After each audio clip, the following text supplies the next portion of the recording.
예수를 전염시키는 사람이라는 제목으로 말씀을 전하겠습니다. 최근 이 가을을 맞이해서 야외로 가는 분들이 많은데 전염병을 여러분 조심해야 됩니다. 가무시즘? 네, 이 말도 좀 어려운데 어제 처음 들어본 병이에요. 사실은 이 병이 오리엔티아 가무시균에 의해서 발생하는데 이 균의 진원지가 찐득입니다. 맞습니다. 그 찐득이 때문에 죽는 경우가 지금 생기는데 제가 이렇게 네이버에 찾아보니까 올해만 찐득이에 의해서 42명이 사망을 했더라고요. 여러분들이 이제 추석에 성묘를 간다든지 특별히 요즘에 산에 올라가고 야외 활동할 때 늘 조심해야 됩니다. 이 얘기하니까 다들 굉장히 정신을 차리시네요. 여러분, 병원균이라는 거 굉장히 무서운 거죠. 전염병. 여러분 아시겠지만 1347년부터 1351년까지 유럽에서 엄청난 정말 전대미문의 그런 전염병이 돌았죠. 뭐죠? 흑사병. 왜 흑사병이에요? 죽은 얼굴이 까맣게 되어서 흑사병이에요. 이 5년 동안 사망자가 3천만 명. 유럽인의 3분의 1을 죽었어요. 그리고 전 세계 12명 중에 1명이 죽었어요. 이 전염병의 균이 뭐예요? 패스트죠. 패스트 때문에 이렇게 많은 사람들이 목숨을 잃은 것입니다. 여러분 그렇습니다. 이 전염병이라는 것이 이렇게 죽이는 전염병이 있어요. 그러나 오늘 이 본문에 보면 살리는 전염병이 나옵니다. 여러분 바로 복음이 살리는 전염병인 줄로 믿습니다. 사도행전 24장은 23장에 연관된 내용인데 23장에서 사도 바울이 산헤드린 재판을 받습니다. 산헤드린이라는 것은 유대인의 국회예요. 또 유대인의 쉽게 말하면 사법부입니다. 거기서 재판을 받게 되는 거죠. 이 재판 이후에 바울을 죽이겠다고 하는 결사대가 40명이 나섭니다. 결사, 죽겠다라는 거예요. 근데 하나님의 은혜로 천부장을 통해서 바울을 보호하세요. 바울을 보호하셔서 가이사랴, 그러니까 총독이 머무는 그곳까지 호송을 하게 되는 거죠. 바울이 이 총독 앞에서 한 번의 재판을 또 받게 됩니다. 그 당시에 총독이 벨릭스인데 이 벨릭스 앞에서 재판을 받습니다. 사실 그 전에 대제사장 그리고 제사장들 유대인들이 바울을 죽이려고 암살을 모의합니다만 그것이 수포로 돌아가죠. 이분들이 계속해서 바울을 죽이려고 해요. 그 이유는 복음을 전하지 못하게 하려고. 이번에 이제 재판을 받는데 재판에서 자기들이 이겨야 되잖아요. 그래서 이 재판에서 승소하기 위해서 그 당시에 가장 유명한 변호사, 사실은 오늘날로 보면 검사입니다. 이 검사 더둘로를 이제 이용을 하는 거죠.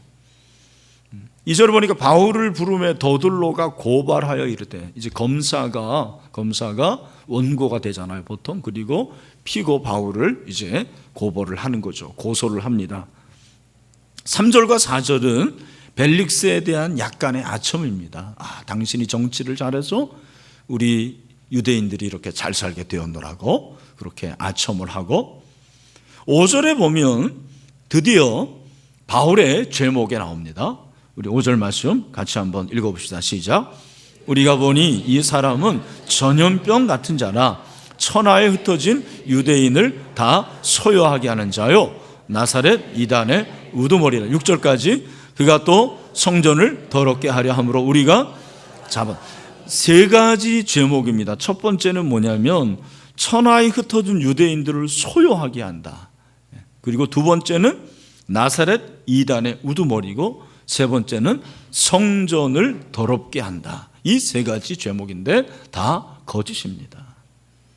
이 세 가지 죄목을 묶을 수 있는 한 가지가 뭐냐면 피고 바울은 전염병 같은 사람이라고 그렇게 고소를 하고 있습니다.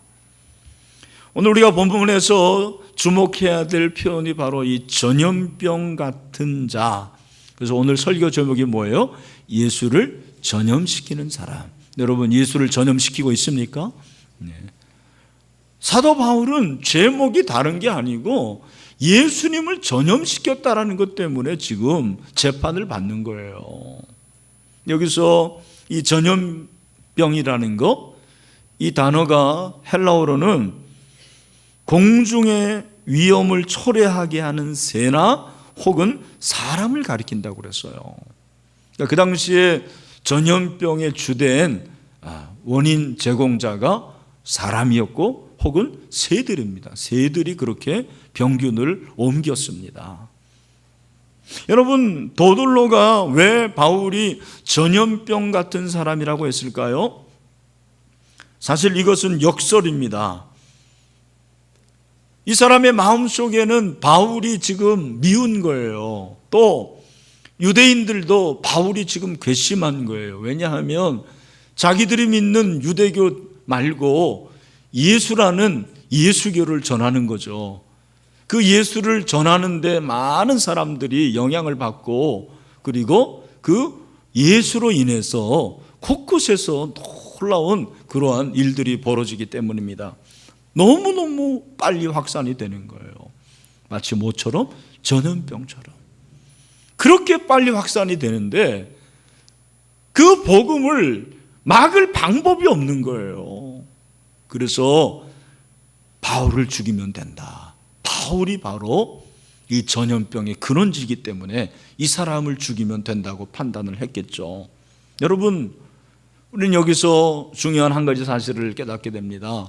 복음이라는 것이 무엇입니까? 복음은 확산되는 거예요. 복음은 전해지는 거예요. 천국은 마치 밀가루 속에 있는 누룩과 같다고 그랬습니다. 누룩은 보이지 않지만 그 누룩이 밀가루에 있으면 부풀어 가지고 맛있는 빵을 만들지 않습니까? 마찬가지로 복음이라는 것이 보이지 않는 거잖아요. 복음이 뭐예요, 여러분? 예수 그리스도의 복음, 예수 그리스도가 나의 죄를 위해서 십자가에 죽으시고 부활하시고 다시 오실 것이라는 것에 대한 이 복음이라는 것이 어디 눈에 보입니까? 그러나 눈에 보이지 않는 이 복음이 증거되어질 때 많은 자들이 돌아오게 되고 회개하고 변화되는 그런 결과가 일어나게 되는 줄로 믿습니다. 그런데 오늘 이 본문을 우리가 좀 다른 시각으로 보면 제가 조금 전에 말씀드린 대로 더들로는 이렇게 복음이 전파되게 한 장본인이 누구라는 거예요? 바울이라는 거예요. 바울이 바로 전염병 같은 존재라는 것을 말씀하고 있습니다. 이 사람이 전염병 같은 자다 그렇게 말하고 있죠. 5절을 보면 우리가 보니 이 사람은 전염병 같은 자다. 그래서 소요하게 하는 자요 이단의 우두머리고 그가 성전을 더럽게 한다. 계속 더들로의 관심은 사실은 복음이라기보다는 복음을 전하는 바울이에요. 사람이에요. 예수를 전하고 예수를 확산시키는 그 바울이 전염병 같다라고 얘기를 하는 것입니다. 우리는 여기서 중요한 사실을 깨닫게 되는 거죠. 그렇구나. 복음도 중요하지만 복음을 전하는 누가 중요한 거예요? 사람이 중요한 거예요. 아무리 복음의 능력이 있고 아무리 복음이 좋고 복음이 구원의 메시지지만 좋은 소식이지만 전하는 사람이 없으면 어떻게 전파가 될 수가 있겠습니까? 특별히 여러분 더둘로가 바울을 볼 때 이 사람은 예수에 미친 사람이에요. 복음에 미친 사람이에요. 전염병 같다라는 얘기는 그가 전하는 그 복음에 네가 미쳤구나. 나중에 사실은 베소에게도 그 베소가 그렇게 말하지 않습니까? 네가 미쳤다고. 뭐에 미친 거예요? 예수에 미친 거예요. 그러니까 바울을 본 사람들은 다 이구동성으로 바울은 예수에 미친 사람이라고 그렇게 말을 한 거예요. 복음에 미친 사람이라는 것입니다. 누가 예수를 전염시킬 수가 있습니까? 그 안에 예수로 가득 차고 예수만 생각하면 눈물이 나고 그 예수 그리스도를 진정으로 사랑하는 사람, 그리고 예수의 복음을 위해서 생명까지 바칠 수 있는 그 사람이 바로 예수를 전염시키는 사람이라는 거죠. 저는 저와 여러분이 이렇게 복음에 미친, 예수에 미친 사람이 되기를 간절히 소원합니다. 제가 몇 해 전에 스티븐 커비의 리더십 세미나를 참석을 한 적이 있는데, 그때 강사가 그런 말을 하더라고요. 자기가 보니까 이 세상을 변화시키는 사람들의 공통점이 뭐냐면 미친 사람이라는 거예요. 진짜 미친 거 아니고 뭔가에 미친 사람이라는 것입니다. 그러면서 또 한마디 했는데 그게 지금도 제 기억에 새롭습니다. 그분이 이런 얘기를 해요. 여러분 중에 무엇인가에 미쳐본 적이 없는 사람은 미친 사람입니다. 그러더라고요. 여기서 미쳤다라는 걸 잘 해석을 하시길 바랍니다. 정말 그러고 보니까 맞는 얘기예요. 저는 여러분이 뭐에 미쳤는지는 모르겠어요. 사실은 알지만 말 안 합니다. 네. 저 같은 목회자는 사실은 당연히 예수에 미쳐야 돼요. 복음에 미쳐야 돼요. 그게 당연합니다. 제가 존경했던 고옥하는 목사님은 제자훈련 지도자 세미나 1강 강의가 뭔지, 제목이 뭔지 아십니까? 한번 따라합시다. 광인론. 뭐예요? 미친 사람론이에요. 목사님이 그런 말씀을 하시는 것을 저는 기억합니다. 사역자는 예수에 미쳐야 하고 하나님이 맡겨주신 사역에 미쳐야 한다. 그것이 진정한 사역자라 그랬어요. 저는 이 말씀에 늘 부족함을 느낍니다. 내가 예수에 미쳐야 되는데, 복음에 미쳐야 되는데, 영원 사랑에 미쳐야 되는데, 그게 또 미치고 싶다고 미치는 건 아니더라고요. 보니까 하나님의 은혜죠. 그러나 여러분, 저와 같이 이렇게 목사만 예수에 미쳐야 될까요? 우리 선교사님들은 예수에 미쳐야 됩니까? 우리 목자와 목녀들만 예수에 미쳐야 되는 거예요? 아니라고 생각해요. 오늘 시간 예배하는 우리 사랑하는 신들의 모든 성도들이 예수께 미칠 수 있게 되기를 바랍니다. 여러분, 예수께 미친 사람이 예수를 전염시킬 수가 있는 거예요. 예수로 가득 차야지 예수를 전하죠. 예수로 뜨거워야지 그 마음을 전할 수가 있는 거죠. 오늘날 성도들이 너무 예수에 안 미쳐 있어요. 다른 것에 너무 미쳐 있어요. 저는 그게 문제라고 생각해요. 그러니 전도하기도 어렵고 전도해도 잘 안 되는 것 같고 전도의 용기도 없고 그렇습니다. 여러분, 바울이 이렇게 예수에 미칠 수 있는 것은 다른 건 무엇보다도 자기가 구원받았다라는 것에 대한 감격이 있었기 때문이라고 저는 생각을 합니다. 그는 늘 얘기하자는 나는 죄인 중에 죄인입니다. 죄인 중에 괴수입니다. 자기처럼 그렇게 악랄한 죄인이 없었다라는 것, 실제 그렇습니다. 그렇게 예수 믿는 사람들을 잡아 가두고 그리고 죽이지 않습니까? 사실 저와 여러분이 그렇게 죄를 짓지만 그런 죄는 안 짓잖아요. 그러나 바울은 여러분이 아시는 대로 예수 믿는 사람들을 잡고 옥에 가두고 죽이고 하는 그러한 죄를 범하지 않습니까? 당연히 자기는 죄인 중에 괴수라고 말하는 거예요. 그런 나를 하나님이 이렇게 사랑하셔서 예수를 알게 하시고 구원받게 하신 것을 생각할 때 너무 감사하다라는 거죠. 뿐만 아니라 사도로 세우셔서 나를 그렇게 복음 전하는 자로 세우신 그 하나님의 사랑을 생각하니 너무 감사하다고 고백을 하는 거죠. 누가 우리를 그리스도의 사랑에서 끊으리 환난이나 공고나 박해나 기근이나 적신이나 위험이나 칼이랴. 우리를 그리스도의 사랑에서 끊을 수 있는 것이 아무것도 없다고 그는 로마서 8장에서 고백한 것을 알 수가 있습니다. 로마서 1장 14절을 보면 그는 로마인이나 그리고 헬라인이나 야만이나 모든 사람에게 복음에 비쳤다고 본인은 얘기를 하고 있습니다. 다시 말해서 그는 늘 감사하는 마음이 있었어요. 빚진 자의 마음이 있었어요. 구원의 감격이 있었다라는 거예요. 여러분 기억하십시오. 새생명 축제를 왜 해야 되는지 아십니까? 사실은 가장 근본적인 목적은 저와 여러분의 가슴 속에 구원의 감격이 회복될 수 있는 그런 계기가 바로 새생명 축제라고 저는 믿습니다. 그런 것이 회복이 돼야 돼요. 그것이 새생명 축제의 목적입니다. 초대교회 성도들은 정말 이 구원의 감격이 충만했고 그렇기 때문에 예수에 미친 사람이었고 그리고 예수를 전염시키는 사람이었어요. 그 인원이 그렇게 적었는데도 얼마나 놀라운 전도자들이 많이 나옵니까? 그 십자가의 사랑을 가슴에 담았던 거죠.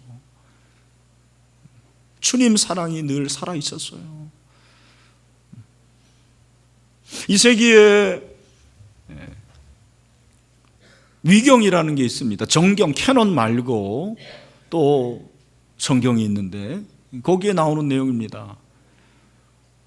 로마의 박해가 너무 심해서 도저히 견딜 수가 없는데 그 성도들이 베드로 사도에게 와가지고는 베드로 사도 당신은 피해야 됩니다. 베드로가 그래야지라고 하겠습니까? 아니죠. 어떻게 형제들이요 우리가 도망갈 수가 있습니까? 그때 성도들이 아닙니다.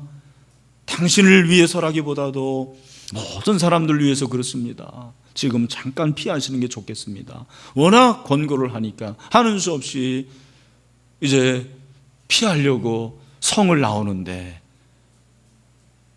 도중에 예수님을 만난 거예요. 그때 베드로가 유명한 말을 하죠. 뭐라고 합니까? 코바디스. 그때 코바디스가 나온 거예요. 주여 어디로 가십니까? 주여 어디로 가십니까? 그때 예수님이 뭐라고 그래요? 내가 십자가를 다시 지러 간다 그럽니다. 깜짝 놀라요.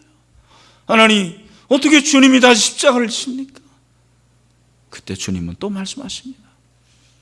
내가 다시 십자가를 지러 간다. 나는 다시 십자가에 못 박힐 것이다. 그 얘기를 들었을 때 베드로가 제정신을 차립니다. 그렇구나. 내가 이렇게 피할 때가 아니구나. 다시 돌아가게 되는 거죠.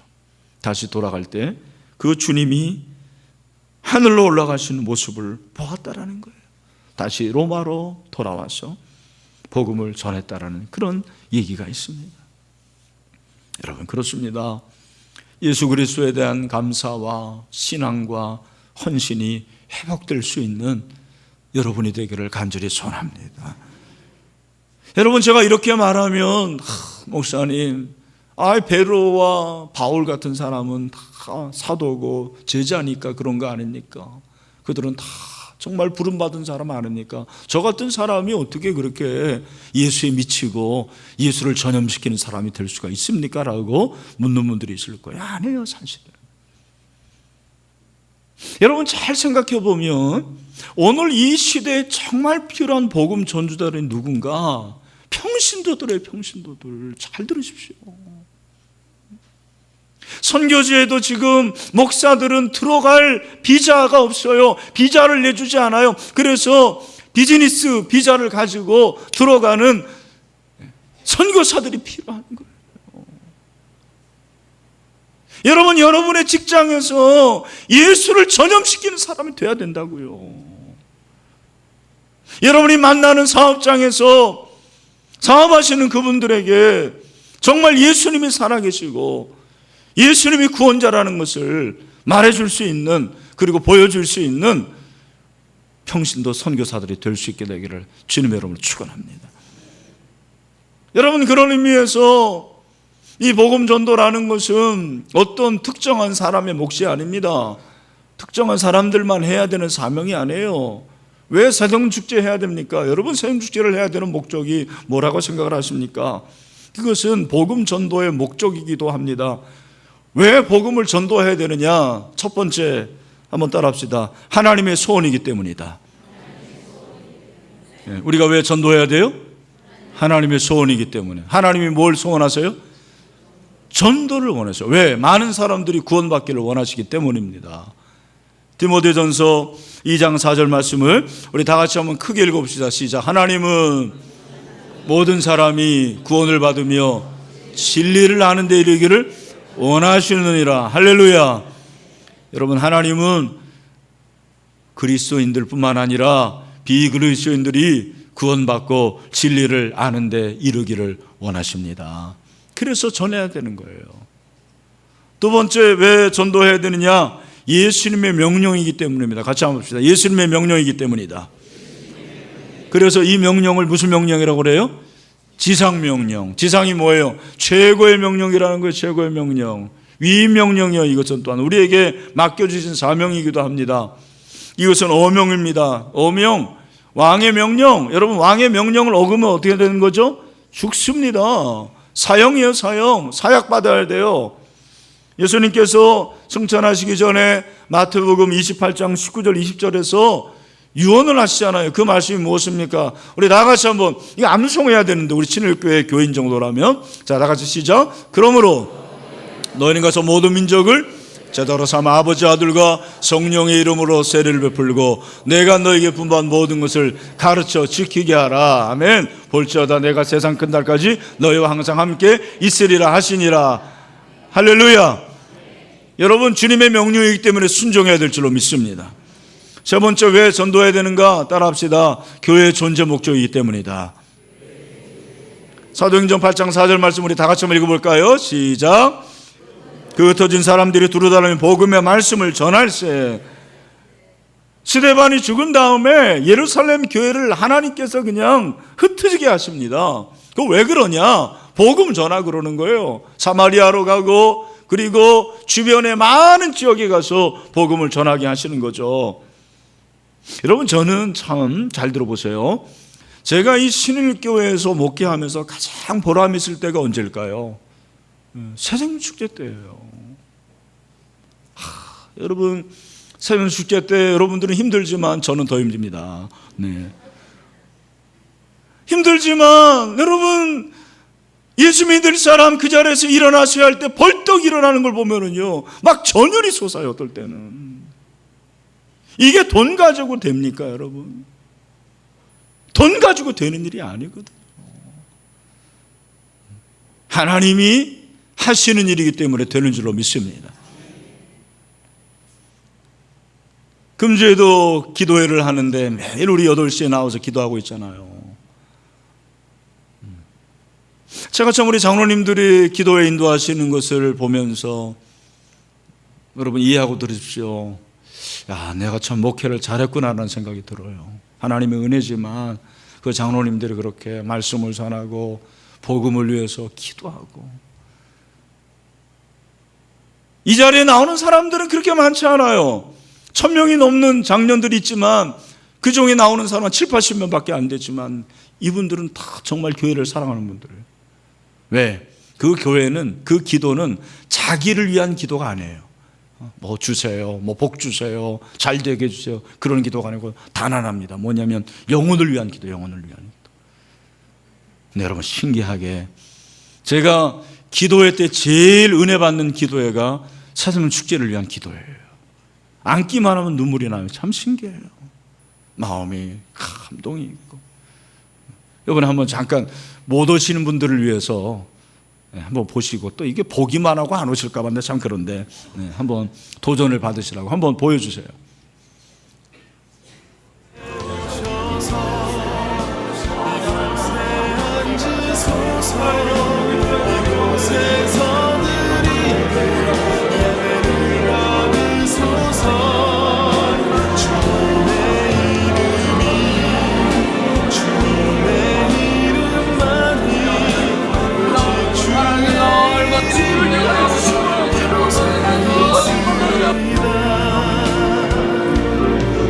근데 제가 이번에 정말 또 감동을 받은 것 중에 하나가 뭐냐면, 태신자들 명단, 여러분들이 적은 명단 한 2,000명 넘는 인원을 다 우리가 이제 복사해가지고 나눠줍니다. 자, 타이핑해가지고 누가 누구를 지금 태신자로 삼았는지.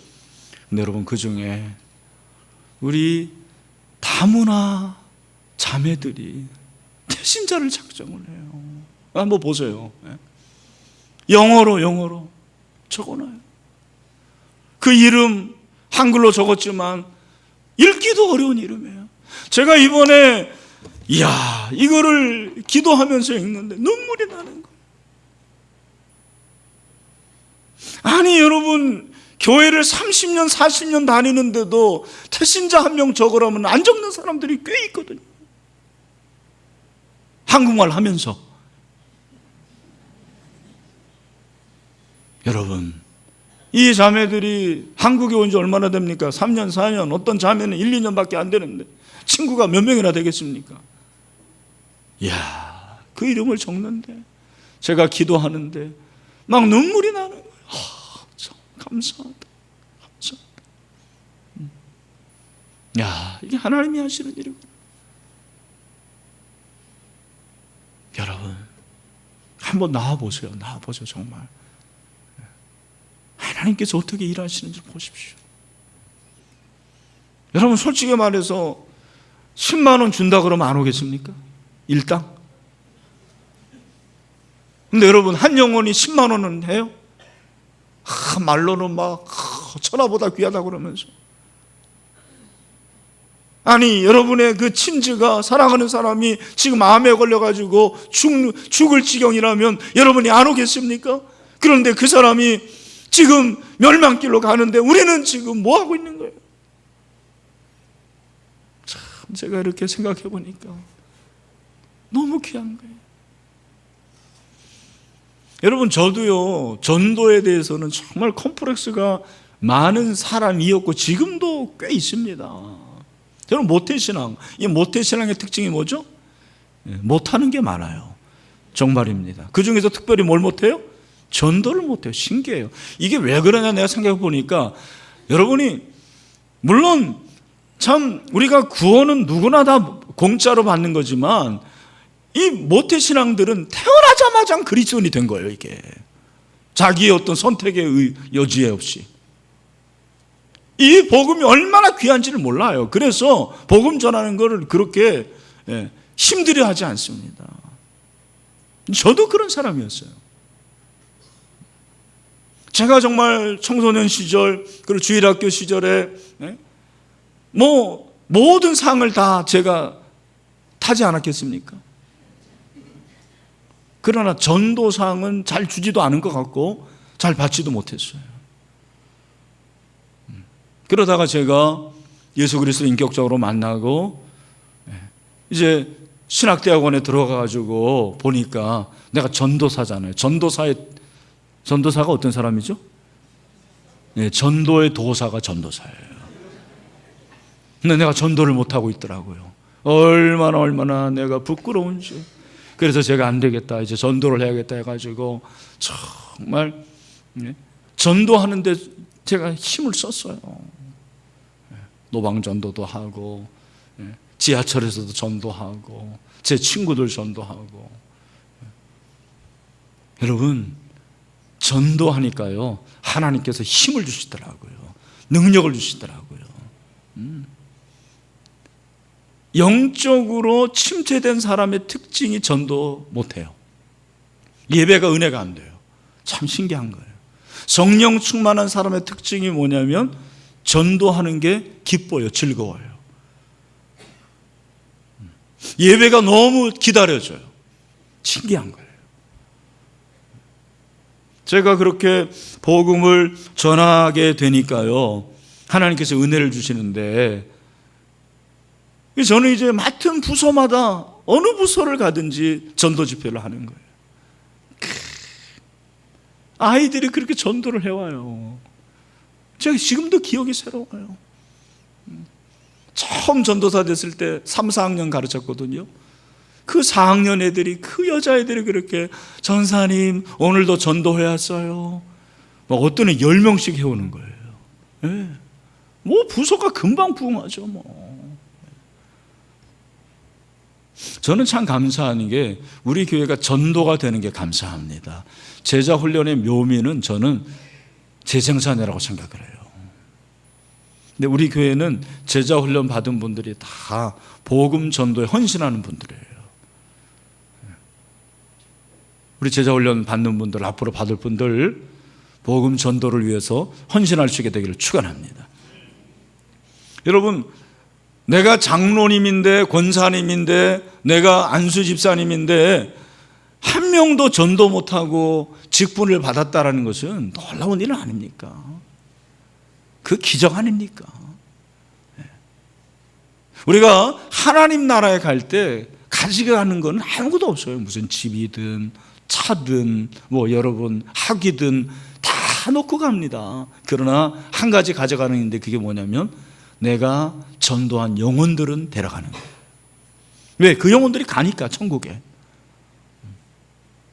제자 훈련 3권 3과가 복음을 증거하는 삶인데 그 4번에서 뭐라고 말하냐면 지금까지 당신이 전도해서 교회를 잘 다니고 있는 사람들이 누굽니까? 적어보십시오 그러잖아요. 딱 두 부류로 나누는 거예요. 한 부류는 그냥 너무너무 기뻐가지고 빨리 씁니다. 쓸 게 많아요. 쓸 이름이 많아요. 그러나 한 부류는 한숨 쉬어요. 한 사람도 없는데. 물론 저도 여기에 그렇게 자유한 사람은 아니에요. 내가 수십 명 그렇게 전도한 사람은 아니죠. 그러나 참 제가 여러분에게 고백하고 싶은 건 뭐냐면 그렇게 복음 전도를 위해서 힘쓰니까 하나님께서 전도할 사람들을 붙여주시더라는 겁니다. 그래서 인도를 하게 하세요. 여러분, 전도와 인도는 달라요. 전도는 복음 전달하는 거고 인도는 교회에 데려오는 거거든요. 여러분, 우리는 꼭 우리 교회만 데려올 필요는 없는 거예요. 어느 교회든지 데려가면 돼요. 그러나 저는 여러분들이 예수로 충만해서 복음을 전할 수 있게 되기를 축원합니다. 그것이 바로 예수를 전염시키는 사람이에요. 여러분, 예수를 전염시키려면 어떻게 해야 되느냐면 간단해요. 제가 세 가지 말씀드릴 테니까 꼭 마음에 담기를 바랍니다. 한번 따라합시다. 자, 첫 번째입니다. 기도. 뭐 하는 거예요? 기도. 전도의 시작은 뭐다? 기도다. 우리 옆에 있는 사람이 한번 그렇게 해보세요. 자, 전도의 시작은 기도입니다 하고. 한 번 더, 누구를 위해서 기도하고 있습니까? 왜 안 하셔요? 누구를 위해서 기도하는지 한번 물어보라니까요.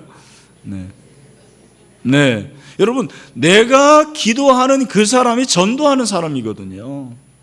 여러분들이 이번엔 태신자를 적으면서 하루에 몇 번씩 기도하는 거예요, 지금? 3번씩 기도하는 거거든요. 3번씩 기도하고 여러분들이 그분들을 위해서 눈물을 흘리면 하나님께서 기쁨의 단을 거두게 하실 줄로 믿습니다. 두 번째는 뭐냐면 따라합시다. 자, 기도하고 말로 전하라. 전도는 뭘로 하는 거예요? 말로 하는 거예요. 나같이 이렇게 말주변이 없고 아는 것도 없는 사람이 말해서 될까? 된다 안 된다? 됩니다. 왜? 내가 하는 것이 아니고 누가 하는 것이기 때문에. 그러니까 여러분, 초대장을 그냥 전하면서 우리 교회 한번 와봐. 그날 한번 와봐. 그래도 되는 거예요. 그 다음은 누가 하시는 거예요? 하나님이 하시는 거예요. 말로 하는 거예요. 세 번째, 따라합시다. 관계전도. 그게 관계전도.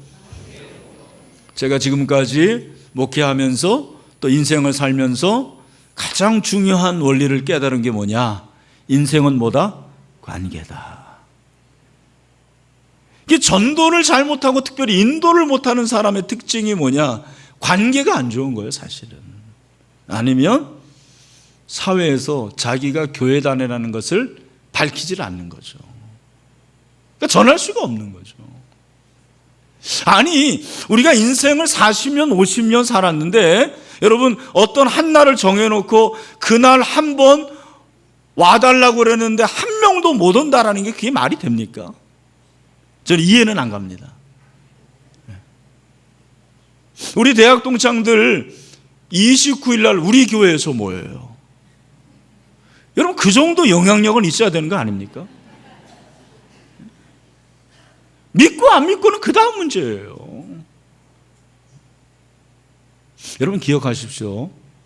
관계인데 관계에서 중요한 게 뭐냐면 우리가 이제 거짓 메시지에 속는 게 뭐냐면 까마귀 노는 곳에 백로야? 여기서 까마귀는 누구예요? 불신자들. 백로는 누구예요? 나야 나. 우리는 믿지 않는 사람들한테 가면 안 돼요. 그 사람들하고 놀면 안 돼요. 여러분 이거 정말 틀린 메시지입니다. 따라합시다. 까마귀 노는 곳에 백로는 반드시 가야 한다. 할렐루야. 근데 가서 다 여기까지 가서 따라하세요. 가서 물들면 안 된다. 여러분이 물을 들어야 돼요. 그게 예수를 전염시키는 거거든요. 또 가가지고 뭐 잘됐다 뭐 술 마시고 뭐 이러면 안 되고 여러분 여러분의 믿음을 지키시길 바랍니다. 그래서 그들에게 가시길 바랍니다. 가는데 제가 이제 이 관계전도를 생각하는 게 뭐냐면 모든 모임을 그렇게 여러분들이 만들어야 돼요. 그래서 취미 모임, 레크레이션, 그 다음에 무슨 뭐 자녀들 모임, 그리고 동창회, 그리고 이웃의 모임, 모든 것들에 여러분들이 가서 예수를 전염시키는 그 전도자가 되시길 바랍니다. 그러면 그 결과가 무엇인지 아십니까? 하나님께서 복을 내려주십니다. 그래서 다니엘서 12장 3절 말씀 우리 다 같이 한번 마지막으로 읽겠습니다. 다니엘서 12장 3절 시작. 지혜 있는 자는 궁창의 빛과 같이 빛날 것이요 많은 사람을 옳은 대로 돌아오게 한 자는 별과 같이 뭐가 같이? 여러분 스타가 되시길 바랍니다. 내가 하늘의 스타가 되는 거죠. 제가 이것만 말씀드리고 마무리할게요. 우리 한국교회 성도들이 좋아하는 메시지가 있어요. 어떤 메시지 좋아할까요? 복받는 메시지. 그리고 기도해라 막 이런 거 하면 좋아해요. 그런데 전도하라 그러면 싫어해요. 여러분 아닙니다. 오늘 이 말씀에 의하면 여러분이 전도하게 하는 것은 여러분을 다 하늘의 별처럼 빛나게 하는 거예요. 그래서 여러분 저에게 감사하시길 바랍니다. 네, 아멘, 아멘 하신 분들에게 복이 있을 줄로 믿습니다. 안 하신 분도 복이 있습니다. 근데 한 가지는 반드시 기억하세요. 여러분 전도하면 하늘의 별처럼 빛나게 될 줄로 믿습니다.